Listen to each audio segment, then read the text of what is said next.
Продолжува нелегалната сеча на тримпатеката кон манастирот Свети Илија. Исечени стебла лево и десно од патот, расфрлани гранки.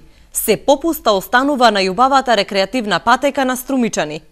Неодамнешните апсења и редовните контроли од страна на шумската полиција не ги исплашија дрвократците и понатаму пустошат во вечерните часови. Рекреативците се сведоци дека секој ден се помалку дрва им прават сенка додека пешачат.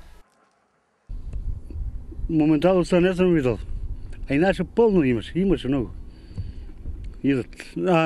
Слушам комшиите, много ги дали. 12 ден саато. Точно е.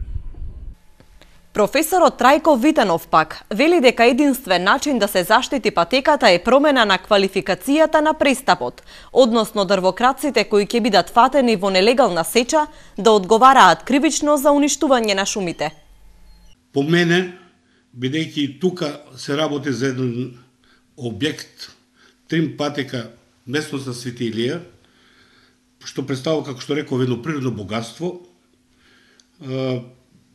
е заштитено се на посебна регулатива, а тоа е со Законот за шумите и со Законот за заштита на природата.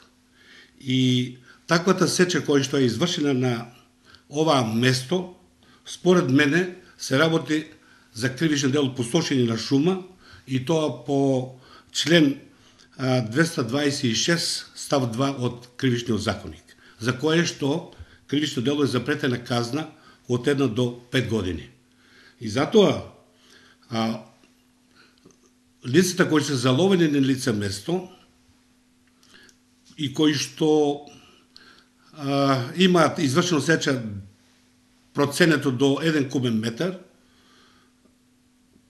дрва и што се подведени на прекршот, се е погрешно тоа таквото толкување и нема да се постигне целта за казнувањето. Бидејќи во таа постапка, па дори и ако се работи за кражба, веќе се постигнуваат некои спогодби со шумско стопанство и се надоместува во паричен износ. Што значи не може да се запре сечата. Затоа мислам дека по тој поим за тоа кривично дело треба да се подведува на поимот пустошење на шума. Од шумската полиција велат дека 50% од дрвократците во Македонија се од Струмичко.